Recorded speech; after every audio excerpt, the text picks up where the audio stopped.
নমস্কার, আমি অর্পিতা আপনাদের সঙ্গে স্বাগত জানাই সেন চৌধুরীর রান্নাঘরে। আজ আমি আপনাদের সঙ্গে শেয়ার করব পালক চিকেন। চলুন রান্নাটা সরাসরি শুরু করা যাক। দেখুন, পালক চিকেন বানানোর জন্য আমি এখানে বোনলেস চিকেন নিয়ে নিয়েছি। চিকেনগুলো কিন্তু আমি একদম দেখুন ছোট ছোট পিস করে কেটে নিয়েছি। খুব যে বড় বড় রেখেছি তা না, একদম ছোট ছোট পিস করে কেটে নিয়েছি।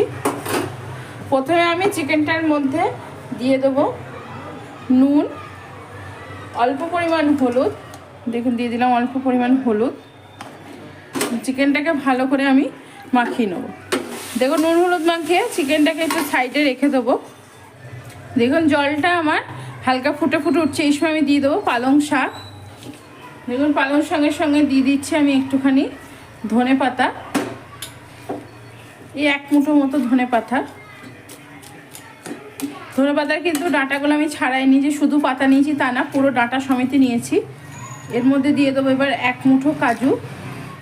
এখানে আমার মাংস আছে প্রায় 500 মতো, সেই জন্য আমি তার পরিমাণ অনুযায়ী দিচ্ছি। আপনারা কিন্তু আপনাদের মাংসের পরিমাণ অনুযায়ী কমিয়ে বাড়িয়ে নেবেন। দেখুন দিয়ে দিলাম আমি এখানে মাঝারি সাইজের একটা পেঁয়াজ, দিয়ে দিলাম আদা আর বেশ কয়েকটা রসুন।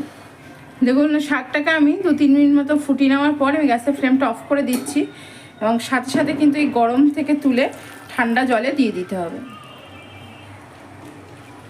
দেখুন আমি ঠান্ডা জলে দিয়ে নিয়েছি।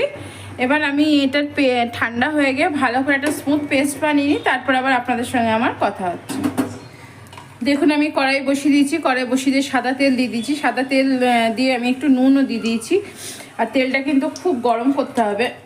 তারপরে আমি আস্তে আস্তে যে নুন হলুদ মিশিয়ে রেখেছিলাম মাংসটা তেলে আমি ছেড়ে দিচ্ছি। তেলের মধ্যে আবার মাংসটাকে আমি ভালো করে ভেজে নেব। দেখুন চিকেনটা আমার খুব সুন্দর ফ্রাই হয়ে গেছে। কড়াইয়ের তলায় কিন্তু লেগেও যায়নি, খুব সুন্দর আমার ফ্রাই হয়ে গেছে। চেষ্টা করবেন এখানেই যেন এই তেলটাই যখন ভাজবে তখনই যেন চিকেনটা প্রায় 60-70% সেদ্ধ হয়ে যায়। কিন্তু পালক চিকেন খেতে ভীষণ টেস্টি হবে।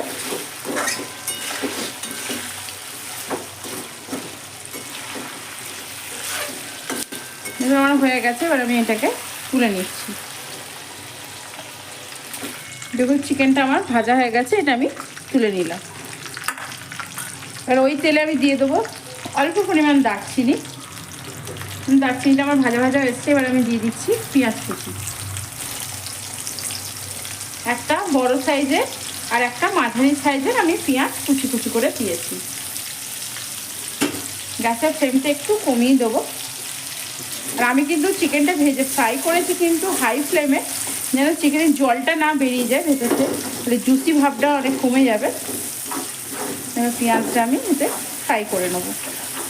দেখুন পেঁয়াজটা আমার ভাজা ভাজা হয়ে এসছে। এখানে আমি পুরো ভর্তি করে 1 টেবিল স্পুন আদা রসুন বাটা দিয়ে দিলাম। আদা রসুন বাটা দিয়ে পেঁয়াজের সঙ্গে ভালো করে নেড়ে নেবো।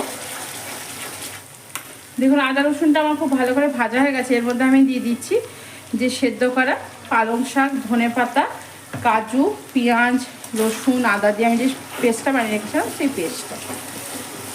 এবার এটাকে খুব ভালো করে আমাকে কষিয়ে নিতে হবে। দেখুন এবার এর মধ্যে আমি দিয়ে দিচ্ছি পরিমাণ মতো নুন। নুন কিন্তু আমি শুধু তেলেই দিয়েছি যখন মাংসটা ভেজেছি, আর কিন্তু আমি নুন দিইনি, সেটা আমি একটু নুন দিয়ে দিলাম পরিমাণ মতো। দেখুন যেহেতু এটা শাক, তাই শাকের মধ্যে আমি দিয়ে দিচ্ছি চিনি। চিনিটাও কিন্তু কষানোর সময়তেই দিতে হবে, নাহলে কিন্তু টেস্ট হবে না। এবার কিন্তু এই মশলাটাকে খুব ভালো করে কষিয়ে যতক্ষণ না তেল ছাড়বে ততক্ষণ কিন্তু এটাকে কষিয়ে নিতে হবে। মশলাটা আমি খুব ভালো করে কষিয়ে নিই, তারপর আবার আপনাদের সঙ্গে আমার কথা হচ্ছে। দেখুন পালং শাকের যে মশলাটা খুব সুন্দরভাবে কষানো হয়ে গেছে, পুরো তেল ছেড়ে দিয়েছে, আর কড়াইয়ের গা থেকেও কিন্তু ছেড়ে চলে আসছে, দেখতেই পাচ্ছেন।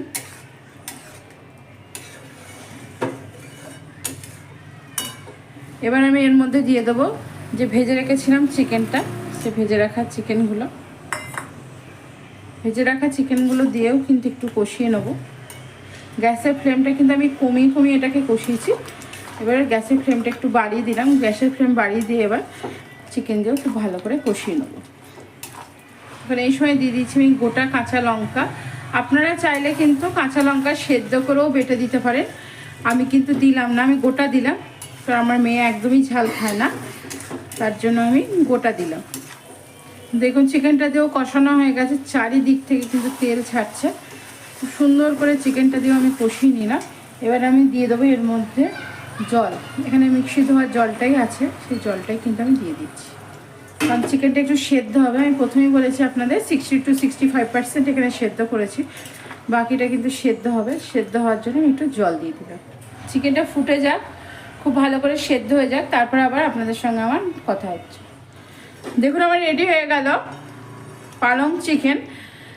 আমি এর থেকে ঝোলটা, পালং শাকের এই যে গ্রেভিটা, আমি এর থেকে আর শুকাবো না, কারণ এটা ঠান্ডা হয়ে গেলে আর একটুখানি কিন্তু শুকিয়ে যাবে। আপনারা যদি চান এর থেকেও কম গ্রেভি রাখতে, তাহলে আপনারা কিন্তু জলের পরিমাণটা একটু কম দিয়ে দেবেন। দেখুন এটা রেডি হয়ে গেল। এবার এটা আমি অফ করে দেবো। অফ করে দিয়ে আমি আপনাদেরকে একটা জায়গায় পরিবেশন করে দেখাচ্ছি। দেখুন একটা প্লেটের মধ্যে এইভাবে আপনার চিকেনটা তুলে নিয়ে পরিবেশন করতে হবে, ওপর থেকে একটু বাটার দিয়ে। বাটারটা আস্তে আস্তে মেল্ট হবে, এটার সঙ্গে মিশে যাবে। কড়াইয়ে ডাইরেক্ট দিলেও হয়, কড়াইয়েও একবারে বাটারটা দিয়ে দিলেও হয়, কিন্তু অনেকেই আছে যে বাটার খেতে বারণ আছে বা বাটার খেতে চান না, এইভাবে পরিবেশন করলে সব থেকে সেজন্য বেটার হয়। আজ আমি আপনাদের সঙ্গে শেয়ার করলাম পালক চিকেন। আশা করি আমার ভিডিওটি আপনাদের ভালো লেগেছে। যদি আমার ভিডিওটি আপনাদের ভালো লেগে থাকে অবশ্যই লাইক শেয়ার কমেন্টস করতে ভুলবেন না। চ্যানেলটিকে অবশ্যই করে সাবস্ক্রাইব করে চ্যানেলটিকে সাবস্ক্রাইব করার পাশে থাকবেন। আজ এখানেই, ভালো থাকবেন, সুস্থ থাকবেন, আনন্দ থাকবেন, অনেক অনেক সুখে থাকবেন।